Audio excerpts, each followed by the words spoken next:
با نام و یاد خدای مهربان. سلام خدمت یکایک شما عزیزان.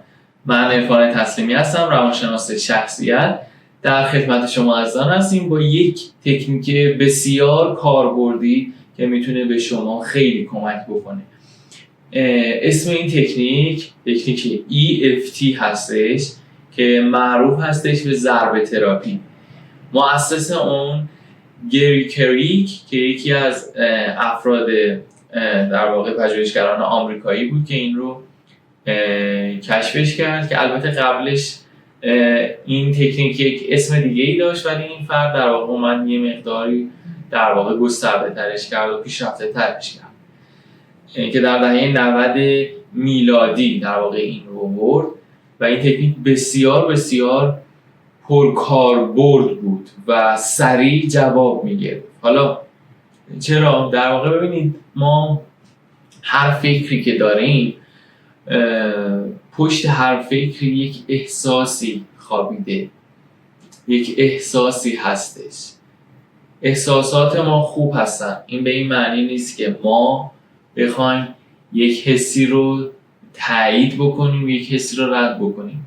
یعنی همون مقداری که برای ما استرس لازم و مفید هست یه جاهایی، همون مقدار هم برای ما شادی نیاز هست، برای ما غم نیاز هست.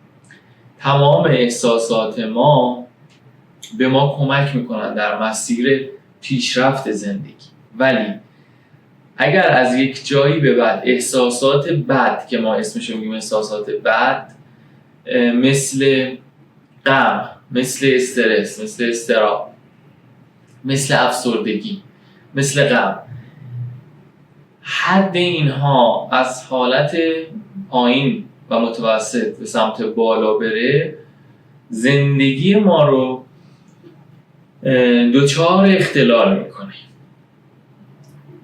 و به اصطلاح حالا در زمینه‌های متافیزیکی چاکراهای ما از بالانس بودن در میاد و توی این موقع هستش که ما نیاز داریم به درمان، نیاز داریم به کمک. چرا که اگر استرس از حد طبیعی خودش بالا بره، اختلال در زندگی به وجود میاره. اضطراب فراگیر که یکی از شایع‌ترین اختلال هاست در آدم ها. اضطراب فراگیر یعنی این که فرد از صبح که بیدار میشه، روزش که میخواد شروع بکنه، استرس میگیره تا شب و این پروسه چندین ماه ادامه داره و شما حساب کن چقدر میتونه آسیبزا باشه این استرس. ولی استرس نرمال و طبیعی اینه که شما 10 روز دیگه، 4 روز دیگه یک امتحان مهمی رو داری و برای اون امتحان یک استرس طبیعی میگیری و خب این خیلی به شما کمک کنه که شما بری سمت درس خوندن. پس استرس و کلا احساسات ما باید پذیرای احساسات خودمون باشیم و جالب بدونید ما هر چقدر بخوایم بجنگیم با احساسات بد، اون احساس بیشتر و بیشتر میشه. یکی از مهمترین قوانین در روانشناسی اینه که ما پذیرای احساسات خودمون باشیم، ما پذیرای حتی افکاری که میان باشیم و باشون نجنگیم. حالا این تکنیکی که میخوام بهتون بگم خیلی تکنیکیه که سریع جواب میگیره و در واقع ریشه اون از اکوپانچ میاد. اکوپانچ یا همون طب سوزنی که دیگه همه ما باهاش آشنایی داریم، یکی از طب‌هایی بود که خب حتما طرف باید اون تخصص علمش رو داشت برای طب سوزنی، ولی این تکنیک اومد این ریشه رو گرفت و نقاطی رو که طب سوزنی میذاشتن حالا اومد گفت آقا ما با ضربه سعی میکنیم که اونا رو فعال بکنیم، چون متوجه شد این فرد در نقاطی از بدن این احساسات ذخیره شدن. خب یعنی به اصطلاح PTSD که یکی بهش میگیم اختلال پس از سانحه، یعنی یک اتفاق در گذشته شما افتاده و شما رو اذیت میکنه، یعنی اون احساس گیر افتاده در وجود شما. و حالا کار EFT اینه که با ضرباتی که زده میشه بیاد اینا رو خنثی بکنه. نقاطی که ما روی EFT کار میکنیم این نقاط هست. یکیش دست شما هست، قسمت سر شما هست. مهم نیست که چه تعداد بزنید، فقط مهمه که موقعی که داریم ما جمله رو میگیم این نقاط رو بزنیم. نقطه ابرو، اول ابروی ما، زیر چشم، این قسمت، قسمت ترقوه. نقطه دیگه هست، این قسمت هستش که البته زیاد مهم نیست ولی میتونید بزنید، و این قسمت. میگم روی تعداد ضربات اصلا نمیخواد تمرکز بکنید، مهم نیست.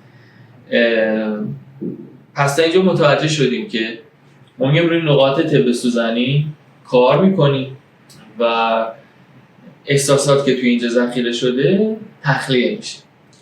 حالا اولین مرحله در واقع شما باید بیاین به اون موضوعی که شما رو اذیت میکنه، آزار میده، بیاین فکر کنید روی چه موضوعی الان شما میخواین ضربه تراپی بکنید. به اصطلاح ما باید اون فکر رو بیاریم بالا. خب مثلا یک فردی استرس مثلا امتحانات داره، خب و داره آزارش میده. میاد این فرد این جمله رو میگه با وجود اینکه استرس امتحانم رو دارم، خودم رو عمیقا و کاملا دوست دارم و همزمان ضربه دارم. و دوباره نقطه بعدی دیگه نمیخواد جمله رو کامل بگه، بعد میگی استرس امتحان دارم، استرس امتحان دارم، استرس امتحان. فقط این نکته مورد دوم، قبل از اینکه بخوایم ضربه تراپی انجام بدیم، از 1 تا 10 به این فکر که داره شما رو آزار میده یک نمره‌ای میدید. یعنی مثلا استرس امتحان که الان دارید شما نمره 8 بهش. بعد از ضربه تراپی که کردید تمام نقاط رو، حالا نمره‌ای که دادید چنده؟ اگر که مثلا خیلی عالی اومد پایین، نشون میده که شما ضربه تراپی خوب انجام دادید. یعنی مثلا نمره 8 داده بودید ولی موقعی که ضربه تراپی انجام دادید نمره شما مثلا میشه 3، میشه 2. خب بسیار عالی، یعنی خیلی اومده پایین و مشکل اساسی شما همین بوده. ولی گاهی پیش میاد که فرد با وجود ضربه تراپی که انجام میده، حالا 1 بار 2 بار یا 3 بار، باز اون عددی که میده، یعنی اون عدد که میده، یعنی همون احساسیه که خیلی زیاده در وجودش و نشون میده که هنوز پایین نیومده. اگه فرض ضربه تراپی چند بار انجام داد و باز نمرش پایین بود، نشون میده که ریشه اصلیش این نیست واقعا. و به قول خود همین گری کریک میگه که آقا این مثل یک میزی میمونه که مثلا 10 تا پایه داره. شما یکی از پایه ها رو حالا فعلا قطع کردید، ولی مثلا 9 تا پایه دیگه هنوز هست و شما باید باورهاتون رو شناسایی کنید.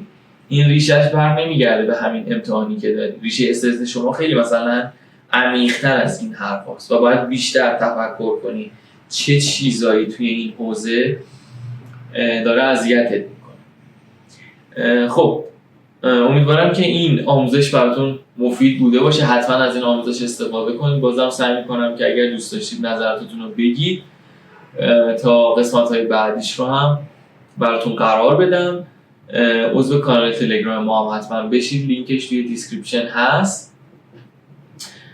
و حالا تصمیم بر این دارم که یک کانال دیگه به صورت جداگانه برای روانشناسی هم من درست بکنم، توی اونجا آزمون‌های روانشناسی قرار بدیم و بیشتر توی روانشناسی تمرکز بکنیم.